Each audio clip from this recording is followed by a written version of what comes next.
Do you think that reaching the 2000s expert level in chess is easy? Believe it or not, at one point I did too. Eventually, I did reach my goals, but it took me over 30,000 games of chess before I actually got to that point. It is a grind, and to be honest, there is a lot I wish I knew before embarking on this journey because I wasted a lot of time. So today, to make things easier for you, I have the 5 levels of chess going from beginner, intermediate, club player, advanced, all the way up to expert. We're going to dive into each of these levels. So sit back, relax, and let's get started with the beginner level and how to conquer the 0 to 800s. And we start off with a 700 rated opponent. He plays e4. And before even really getting into this game, a lot of people here, they want to calculate these amazing, brilliant lines. They want to learn openings. They want to even learn traps. But for me, it's actually a lot simpler than that to win at this level. And really, all you have to do is blunder less than your opponent. He who blunders most loses the game. So to start this off, we're going to do a blunder counter, and we're going to see how just playing sound chess wins you games at this level. So we go e5, our opponent plays d4. No problem here, we just take the pawn, queen takes, and here we develop our knight to c6. We're attacking our opponent's queen and forcing him back. This also comes with a developmental move on c6. Not a blunder by any means, but definitely a dubious move. Knight to f3, our opponent decides to develop as well, and we put our knight to f6. Believe it or not, it is move 5, and at move 6, our opponent makes his first blunder, e5. And the reason why this is a blunder is because he gives up knight g4, which creates a double attack on the f2 pawn. This is basically fried liver. And also, this pawn here in e5 is in a lot of trouble. It is double attacked. Therefore, he plays bishop to e3, yet another blunder. Notice that this does not defend the position correctly because the knight and the bishop are double attacking this bishop, and only one defender, the pawn on f2. Here, bishop takes bishop, and after the pawn takes back, notice knight would take back, attacking the bishop and the queen. Our opponent is actually about to make a third blunder, king to e2. In this situation, he does not want to give up the fork here on e3, but he's giving up a worse fork, knight to f2. At this point in the game, it is 8 moves deep, our opponent's blundered 3 times, and we are forking his rook and his queen. You can't even take this bishop because you lose the queen, so our opponent just moves the queen out of the way to d5. We win that rook, and in this situation, move number 10, knight to g5, blunder number 4, we're about to be up 12 points of material. Now, this goes for any game at the beginner level, but notice that this is a scary attack if you look at it. G7 is checkmate, game over. But when you're playing at this level, think to yourself, yes, there is a threat, but how can we counterattack? And actually, this knight is going to be taken by either the bishop or the queen. Here, we can develop our queen and take the knight, and now this bishop is completely safe, and we're up 12 points of material. It is move 10. On move 11, knight to c3, we play knight to d4, and look, we don't even need a castle here. We can just start chasing the king around the board, and there's nowhere good for him to go. The king keeps moving, we keep checking, and after a couple more moves, we have our king on c5. This is really bad. The king is never going to be able to escape back up to shelter, and we will mate your opponent. So listen, if you can get your opponent's king to your side of the board, you're usually going to win the game, even if you're sacrificing material. d6, and our opponent plays queen to d6. However, this is not a blunder. This is actually the best move. In this situation, if you were to play pawn takes, actually pawn takes back, the king has to take because the queen is pinned to the king. And here, in this situation, queen to e7 is actually checkmate, game over. So taking with the queen is the only viable way to defend this threat. Of course, pawn just takes queen here, and our opponent is in a world of hurt. King to b6, but we have an absolutely beautiful checkmate on the board. Starts off with rook a6, forcing our opponent's king to the 7th rank. Here, we put our queen on e7, cutting off another set of squares. Actually, in this situation, our opponent is forced to take the bishop, and to finish the game, we have castle checkmate, rook gets the king, and there's just nowhere to go. As you can see, even though we played sound chess at the beginner level, we did have a really fun checkmate at the end. We just didn't make mistakes, and we let our opponent make the mistakes for us. Okay, intermediate level now. So when you're playing in the intermediate level, similar to the beginner level, we're going to do a counter, but this time for tactics. At this point, it is all about learning your tactics, but for now, let's just see if we can out-tactic our opponent, and we'll put up a tactics counter as well. So d4, d5, c4. It's a sacrifice, but I wouldn't count this as a tactic because this is technically an opening. It's the queen's gambit accepted, because after e3, this pawn here is impossible to defend. Here he plays a6, probably looking to prepare a b5 push, but we just win that pawn right away. Our opponent develops his bishop to f5, but this is actually way too early, and it allows us to hit our first tactic on move 5, which is, of course, queen to b3. This is a fork. We are forking the f7 pawn, which, of course, if we take this, it's pretty much game over. We're also forking b7, which is a consistent weakness in black's position in these types of games. Our opponent moves the bishop back to e6, and we take that bishop, forcing our opponent to take back with the pawn. Now, this isn't a tactic, but it is a positional idea. These are double isoed pawns. These are a massive weakness in our opponent's structure. So instead of taking e6, we actually take b7, creating 2 more iso pawns and completely ruining our opponent's structure. Once again, this is not a tactic, but I do think it's really important that you understand that this is just a bad structure. These pawns cannot coordinate at all. So our opponent goes knight to d7, and we play knight to f3, just developing. At some point, we are going to look to castle, but first, we're actually going to pin the knight to the king, our second tactic. And the whole point is our knight can come to e5, and if our opponent castles, he might be in some trouble with this double attack. Our opponent plays g6, no doubt looking to cuddle his bishop, and we play knight to e5. Like I said, a double attack. At some point, we're going to try to develop our other knight and get involved in the attack as well, though we're assuming that our opponent will be able to castle beforehand. Bishop to g7, we just go ahead and castle, and here, knight to d5 is a massive mistake, and we can take advantage of the pin. Now, if queen takes, notice queen just takes back, knight takes, king takes, and actually we're only up 1 pawn. So instead of taking with the queen, we can try a diversion tactic, knight d7. And the whole point here is that we're attacking our opponent's rook, and the king can't take the knight. If the queen takes the knight, queen takes rook, and we've diverted the queen from the defense of the rook, and actually we will end up winning more material. At the very least, we can force a trade of queens, so he is not in good shape here. In this situation, our opponent chooses to ignore the threat and plays rook to c8. Of course, this leads to our 4th tactic of the game on move 12, which is, of course, knight f6, double check. And the whole point is, even though this knight can be taken in 2 different ways, you can't take the knight because the queen is also checking the king.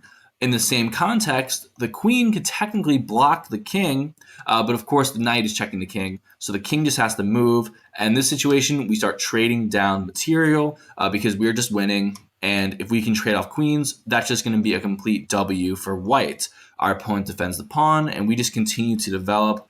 Bishop on a3 is a great idea because it takes a lot of space, and we're suffocating our opponent. He plays bishop f8. We have no problem trading down because we're up 4 points of material. Not necessarily a tactic here, but another idea, if you're up material, trade down in a smart manner, because usually it is good to trade down because you simplify the game and you can really realize your advantage when there's less pieces on the board. Anyway, we play e4, developing our knight. We do sacrifice this pawn here, but it comes with great compensation. Rook to d1, we take over the d-file, the queen is defending the knight, and after the queen moves over, we have rook to d7, which is going to create a mating net. This is our 5th and final tactic. A mating net is when you put your pieces in a position where our opponent will be checkmated no matter what.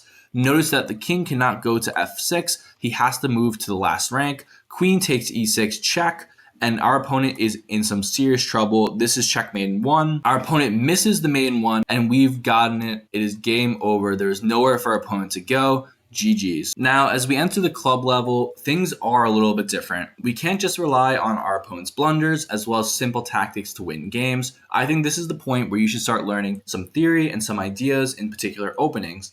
One opening that I personally love is f4, the bird's opening. After something like d5, we just play knight to f3. The point is to block off these dark squares that become a weakness because of the weakening move f4. The king can be in a lot of trouble if you don't defend. And then after something like knight to c6, we play e3. The point here is to put the bishop on b5 because this bishop is bad in this particular opening. Now, am I telling you everyone should play the bird's opening? No, this is just my personal favorite opening and I know it very well. After we trade off the bishop, we play something like b3. We play bishop b2. We're going to play d3. The knight's going to go to d2. This knight goes here to e5. This knight goes here to f3, and we castle short. At some point, the queen routes to e1, goes to g3, and we attack our opponent's king, which will usually be castled short with the bishop and the queen. This is just something I've learned from playing the opening so many times and studying it. Now back to the actual game, we see knight to f3, and in this situation we do get that pin that we're looking for.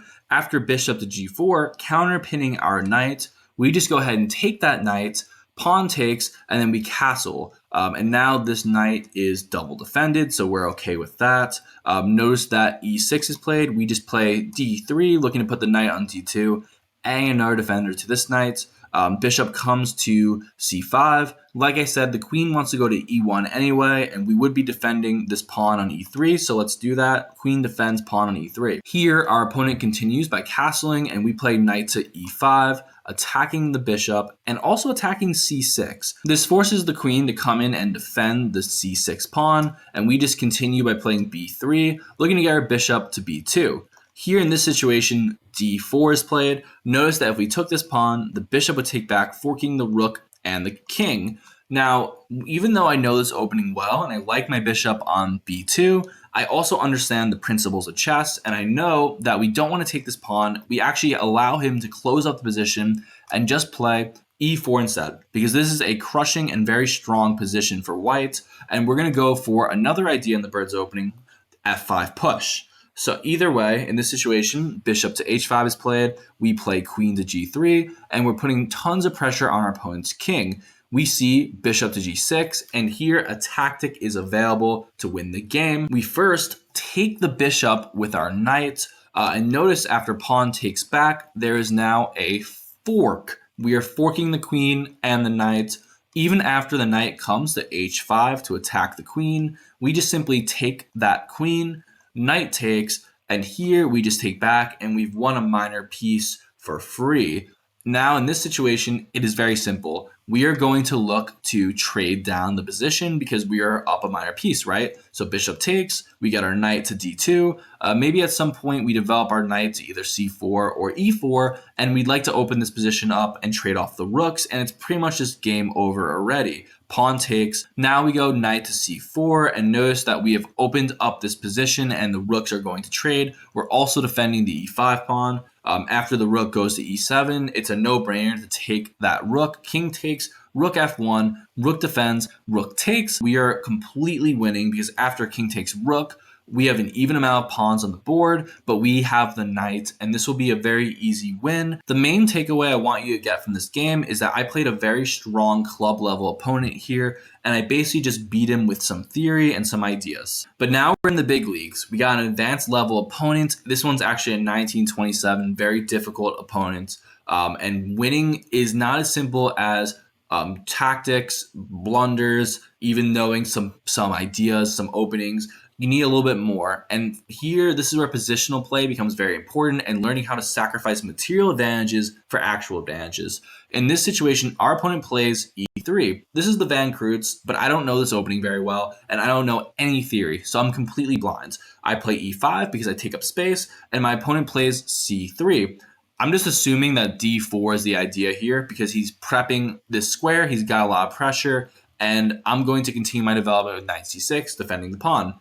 Our opponent plays queen to a4, and I'm noticing that after I played something like d6, our opponent would be pinning the knight to the king. Normally, developing the queen this early is a mistake, but sometimes it is dangerous, and if misplayed, you will lose very quickly. Either way, I allow this pin, and after d4, I just play bishop to d7 right away, because it now is an attack on our opponent's queen. He moves back, we take. In this situation, I'm going to play knight to f6. Notice that I'm actually hanging the b7 pawn, which would actually lose us a material advantage. Our opponent would be in the lead in terms of material. However, I'm feeling as though after rook to b8, I'd be able to prepare a really nice attack, and my position would be better even though I'd be down material. Our opponent here doesn't want to take the b7 pawn right away. He plays a3. And my understanding is now he wants to take, and I can't play knight to b4 anymore, forking the king and the rook and attacking the queen. So That is why I think he played a3, but either way, I played bishop to e7, just looking to castle. Now our opponent takes the pawn, we play rook to b8, our opponent moves over, and here knight to b4 would have been a really cool idea, but it's obviously not possible. But I'm not looking for quick wins. We castle. Our opponent plays queen to e2, evacuating the position, and we play knight to e4, looking to create some attacking chances. Our opponent plays knight to c3, and I actually really like the idea of trading this knight because it creates a weakness and a strength for us. Because look, the b file is wide open, and maybe our bishop can come to f6 and cause some pressure on our opponent. Even though we're down material, trading down here felt like a good idea. And after knight to a5, where we're now looking to fork the bishop and the rook, our opponent plays c4. And this is where the position gets really fascinating, c5. And actually, c5 is quite an interesting idea because no matter what our opponent does, we're able to play bishop f6. Like if he does nothing, we can just play bishop f6 or even take the pawn, then play bishop f6, then put a rook on e8, and the queen and king are lined up, and this would be really bad for our opponent. If he pushes or if he takes, the bishop just comes out right away. And after our opponent pushes, we put the bishop on f6, and our opponent's actually completely lost. Notice the rook can't go to b1 because the rook would just take, and the bishop comes here to defend. It is double attacked and only single defended, and we would win this position. This rook on the b file has become a positional winner for us. Because of this rook, we are completely dominating our opponent, forcing our opponent's rook to go to a2, and that allows rook b1 complete infiltration of the position, and notice that we're threatening rook takes bishop. Our opponent plays queen c2, attacking our rook and defending the bishop. Here, something like queen b6 or queen b8 would be sufficient and we'd be winning, but we have a brilliant idea. Bishop f5, attacking our opponent's queen and defending the rook. If our opponent takes, we have rook takes bishop, and like I said, our opponent's position is completely infiltrated. He must stay attached to the bishop, otherwise it is lost. Either way, our opponent continues to make mistakes playing e4. We can still sacrifice the bishop again. Second brilliant sacrifice. And if the queen takes, this position is even worse because rook e8 would actually pin the queen to the king. We also can just take the bishop for good measure. Either way, he is in some deep, deep trouble. And in this situation, bishop to d3, we divert the queen, take the bishop, and this game is going to be over very quickly. King to d2 doesn't even work because of bishop g5. Once again, the same type of idea. We're attacking the king and defending the rook at the same time. We're going to play rook e8, and we've now forced the king into a mating net. There is no escape for our opponent, and after he scoots over g3, queen check, taking another move, h3, queen h4, and this is checkmate, game over. And this all comes from a beautiful positional advantage we have with the rook on the b file, all at the cost of one simple pawn. And before tackling the expert level of chess and how to win against 2000s, go ahead and maybe like this video, subscribe to the channel, let the algorithm know that this is where you want to learn chess. Either way, this is the expert level, and we have to put everything we've learned together in order to learn how to calculate. And not just calculating one line, but multiple lines. I will show you how I calculate against my toughest opponent, a 2100, and I actually win this game. So here, our opponent plays d4, I play knight to f6. And I'm going to basically walk you through my entire calculation thought process with every move. So knight to f6, I want to castle as quickly as possible and get to a safety for my king. He plays c4. I know this is the queen's gambit, so I'm pretty safe to go ahead and kettle my bishop. And after castling, I'm noticing here that he might play something like e4. If e4, I see that e5 is really bad. But if I play d6 and then he pushes, after pawn takes, I notice that pawn takes back, I would take the queen. And if king takes here, this is really bad. We'd be forking the e5 pawn. We'd also be forking this fork. So we're forking the fork, right? I don't know if you've heard that before, but I just, maybe I made it up, maybe I didn't. But you're forking the fork. Either way, in this situation, I know that pushing is not possible as long as we play d6.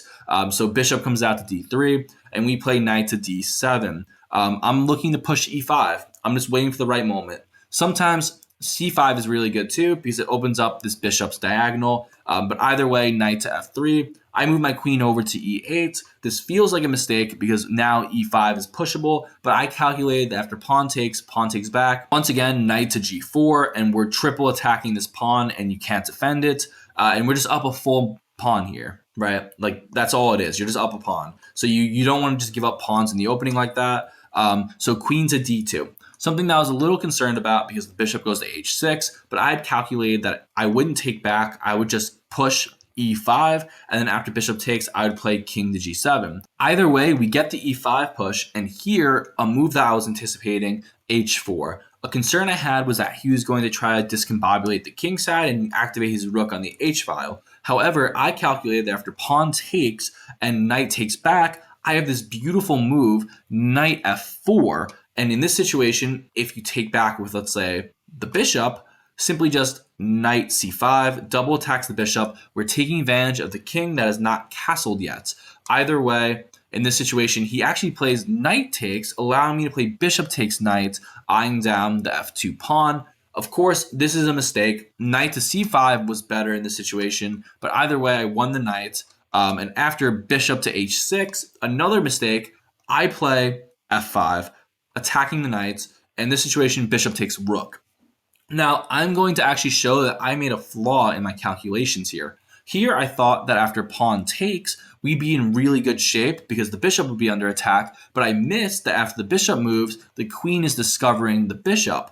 What I should have done here is knight takes bishop. Here, you still can't save this knight, so you'd have to play f3, and we'd still be able to just completely win that minor piece, and we would be winning. We'd be up a point of material here. But here, I just didn't calculate correctly, and I took the knight, and unfortunately, this allows the bishop to back up, and now after I win his bishop, he takes my bishop, and I'm actually in some bad shape. However, I calculated that at the very least, I want to win a pawn back.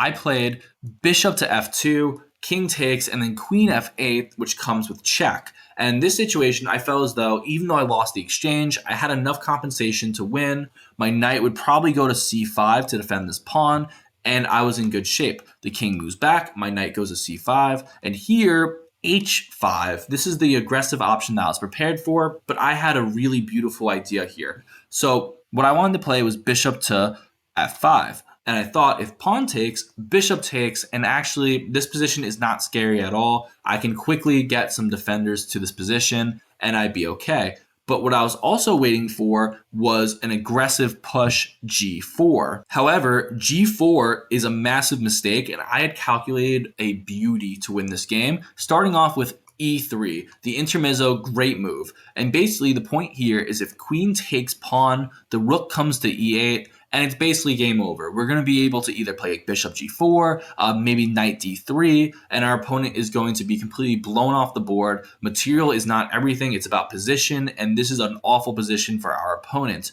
Of course, he did not take the pawn because he's a 2100. He instead played queen d5. But you had to calculate here that bishop can come back to e6, defending the bishop, attacking the queen. The queen goes back to d4. And this is where the most beautiful calculation that I've ever made my entire life is played. I played bishop g4. Guys, I'm double sacrificing my bishop. But no matter what my opponent does here, he is losing. Let's say bishop takes here, queen check f2. The king is forced to move over to d1. e2 push, checking the king. Queen is hanging, and this is just game over. You're not going to be able to win here. It's really bad for our opponents. Anyway, as it stands, he did not play that. Queen takes instead.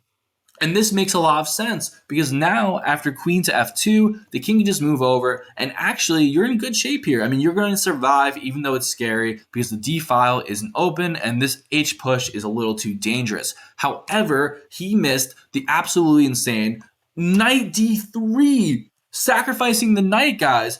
The king would be forced to move over to d1. And then forking the queen and the king. And a royal fork, we got the rook too. So you can't move the king over. If bishop takes, queen f2. But now the bishop's not defending. And after the king moves over, it's checkmate, game over. This is absolutely unbelievable. But you had to calculate this going all the way back literally all the way back to when I put my bishop on f5. But listen, my hope with this video is that you guys will be able to cruise to 2,000 much faster than I will and not taking 30,000 games to do it. Now that I've given you the blueprint to becoming a chess expert, you need to pick out some openings. So I'm going to leave some down below for you to check out. Let me know if those work for you. Stay classy, my friends. Until next time.